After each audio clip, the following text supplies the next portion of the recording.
Assalamualaikum warahmatullahi wabarakatuh. Bismillahirrahmanirrahim.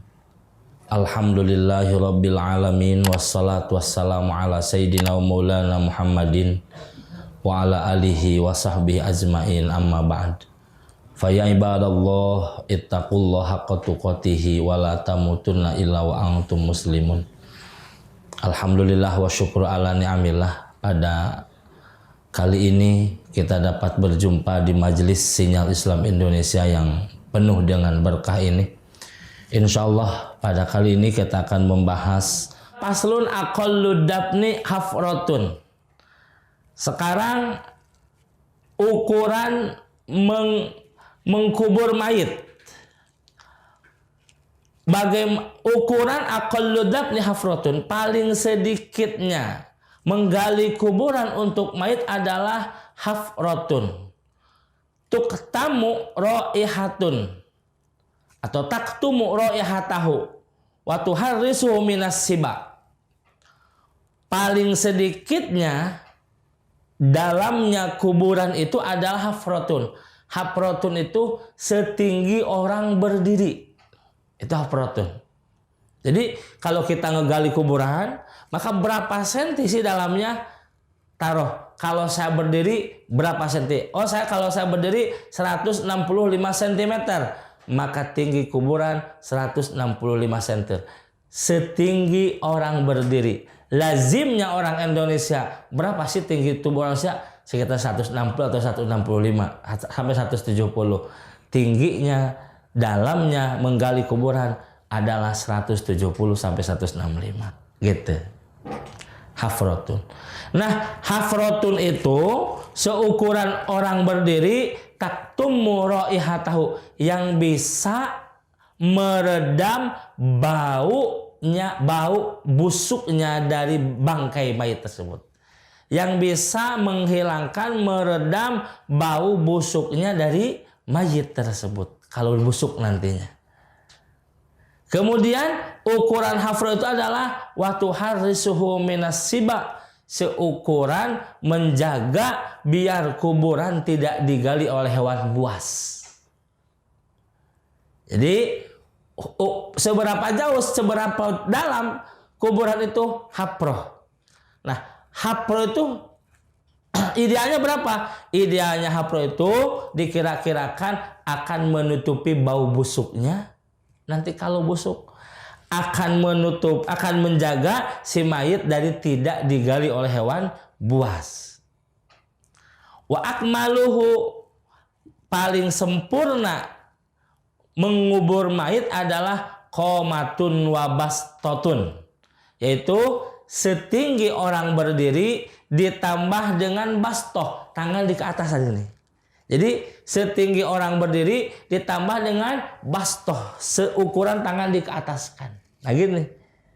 Jadi ini kepala, tanahnya di atas segini. Nah, wabastoh. Jadi setinggi orang berdiri ditambah lagi ke atas, seukuran tangan kita di ke atas kan begini. Bastoh.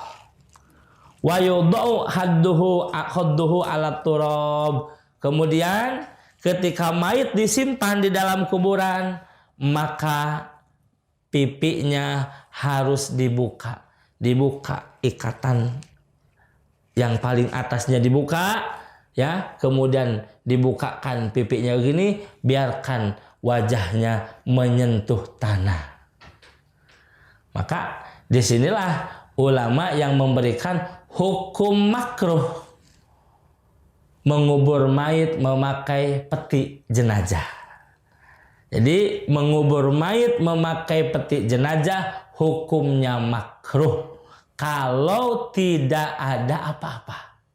Wah, ini mah nggak bisa. Kalau mayit dikubur biasa normal nggak bisa. Kenapa? Karena ini mah mayitnya korban tenggelam di laut.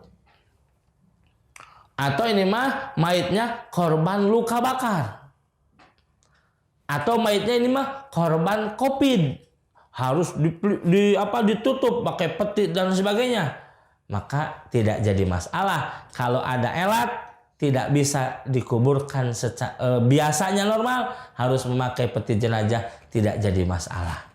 Tetapi kalau yang normal hukumnya makruh memakai peti jenazah. Kenapa makruh? Karena pipinya tidak akan menyentuh tanah. Sedangkan disunnahkan ketika mengubur mayit, biarkan pipi mayit menyentuh tanah. Dibuka tali atasnya, kemudian dibuka bagian kepalanya, biarkan pipinya menyentuh tanah. Masya Allah.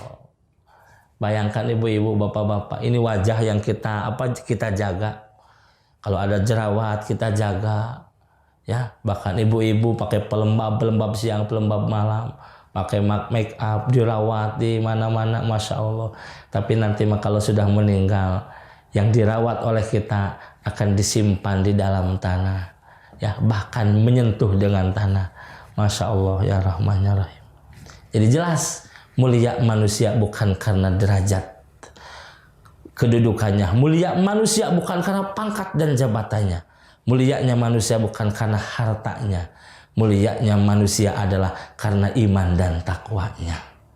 Ganteng tidak menjadi sebab mulia di sisi Allah. Cantik tidak menjadi sebab mulia di sisi Allah kalau hatinya tidak takwa. Orang kaya hatinya takwa, mulia di hadapan Allah. Pejabat hatinya takwa, mulia di hadapan Allah. Orang miskin hatinya takwa, mulia di hadapan Allah. Rakyat biasa hatinya takwa, mulia di hadapan Allah. Yang membedakan derajat kita di sisi Allah adalah sejauh mana ketakwaan kita kepada Allah Subhanahu wa ta'ala. Masya Allah. Para pecinta syiar Islam Indonesia dimanapun berada, ya jelas maka tubuh ini adalah hanya casing. Tubuh ini casing. Kalau HP, rohnya itu bukan casingnya, tapi di dalamnya. Tubuh ini casing. Dan tubuh ini nanti akan dibuang, diletakkan di dalam tanah. Terus nanti mana yang akan mendapatkan siksaan? Tubuh mana yang akan mendapatkan siksaan? Tubuh mana yang akan mendapatkan rahmat dari Allah di alam kuburnya? Adalah tubuh yang ada di alam barzakhi. Roh yang ada di alam barzakhi itulah yang akan mendapatkan rahmat Allah di alam kuburnya dan yang akan mendapatkan azab Allah di alam kuburnya. Tubuh ini hanya akan membusuk dan dimakan oleh cacing. Masya Allah. Kalau kita tidak punya keistimewaan, kecuali kita punya keistimewaan. Mana istimewa? Luzumus sholat. Orang sering sholat. Bahkan sholatnya berjamaah. Bahkan dia termasuk muadzin. Bahkan luzumut tilawah. Dia sering membaca Al-Quran istiqomah. Sering sholatnya jamaah. Menjaga sholat jamaah. Membaca, punya hafalan Quran. Bahkan dia sering dakwah membaca Al-Quran. Masya Allah. Dirinya sibuk untuk dakwah agama, dirinya sibuk untuk perkara agama, dirinya sibuk untuk nasrul ilmi dan lain sebagainya. Dirinya sibuk untuk perjuangan agama. Tubuh-tubuh itulah yang akan dimuliakan oleh Allah di alam barzah, yang tidak akan disentuh oleh cacing, yang tidak akan dimakan oleh cacing. Haram hukumnya cacing menyentuh tubuh, memakan tubuh orang yang dimuliakan oleh Allah Subhanahu wa ta'ala. Kalau kita ingin dimuliakan oleh Allah, muliakan Allah dengan berbagai macam amalan. Orang yang punya harta, muliakan Allah dengan harta kita.